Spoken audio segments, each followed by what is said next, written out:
Hello there, and I have a question for you.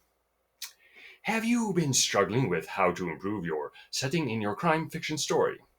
Well, if so, you are in the right place because in this video, I am going to give you 10 tips on how to improve your setting in your story. Note that while this is specific to crime fiction stories, these tips can help with any fictional story in any genre. So stay tuned to watch the whole video. You will, won't you? Yes, you will. The setting, as you may or may not know, can play a crucial role in your story. It helps set the mood and amplifies tension. And in some cases, the setting can almost act as a side character. So, without further ado, here are my 10 tips on how to improve your setting. Starting with number 1, of course, make the setting reflect the mood. To do this, create details that enhance the emotional tone. This can be done with weather, as in a rain soaked alley can mirror despair or danger. Or you can have it be opposite the mood, something like a sunny day where almost everyone is happy go lucky. La, la, la, la, la. But there could be some dark undertones, such as boarded up windows or garbage everywhere. You never know, maybe. The time of day can also reflect the mood. Midnight will possibly have different connotations than midday. Just don't start your story with the old cliche that it was a dark and stormy night, because your story might get tossed out the window or in the garbage, anywhere like that. Number 2, use specific sensory details. By this I mean, don't just say your characters live in a bad neighborhood. Show flickering lights, broken bottles, and garbage strewn about. Use all 5 senses in this. Like, what does the crime scene smell like? Are there any background noises? Are there graffiti on the walls? Or anything else along those lines? Number 3, tie setting to a character.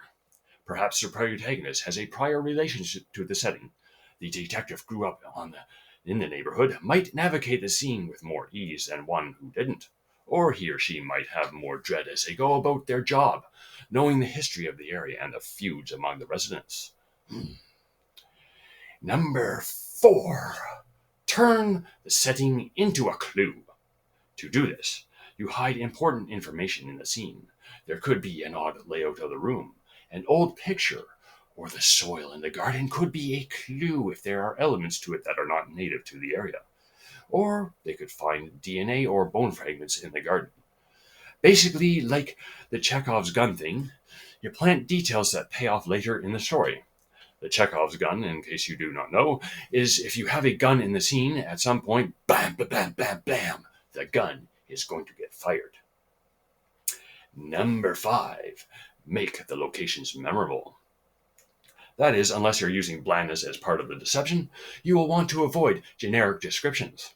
So aim for settings with personality, something along the lines like an abandoned zoo or hospital or other building, a cluttered parlor, or a sleek corporate tower that has secrets hiding in the walls or among the people there.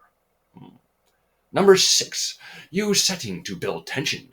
If you've ever watched the Indiana Jones movies, he's often stuck in a place that has snakes, and Indy hates snakes. For your story, you could have a character with claustrophobia and they're forced into a tight, confined space. Shadowy woods, and your character has a fear of the dark. You can also use contrast. Bright lights or anything that might appear normal can make the presence of evil even more jarring than it ever was. Number 7, change settings to show progress. As the investigation unfolds, have your characters move through different settings to show story momentum.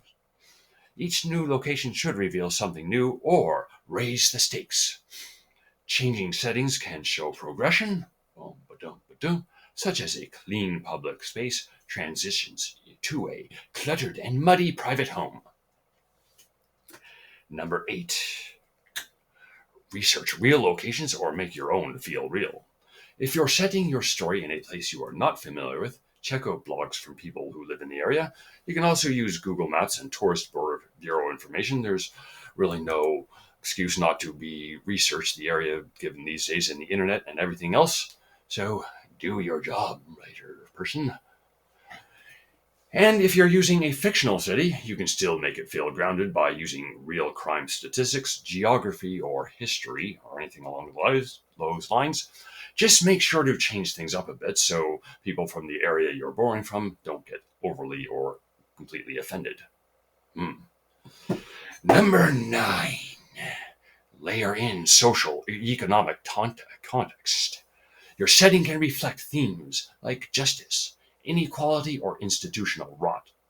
Ask yourself some questions like, is this a gentrifying city? A Rust Belt town or glitzy, glamorous town built on corruption? You can show this by having boarded up windows, overworked cops, and surveillance cameras and drones everywhere your character goes. And they track everyone everywhere. Number 10, finally, limit your info dumps. Show your stuff through action. Don't pause a narrative to tell every detail. That's what that means. An example is, don't tell us the diner is grimy. Have a character wipe slime off a seat or the counter with his own disinfectant wipes before sitting down. I also have a video on info dumps, which you can check out in the description. So there you have it. My 10 proven tips on how to improve your setting in a crime fiction story. I hope this helps you and that you liked the video. I will see you in 7 days. Until then, have a great day and have a great week. So long.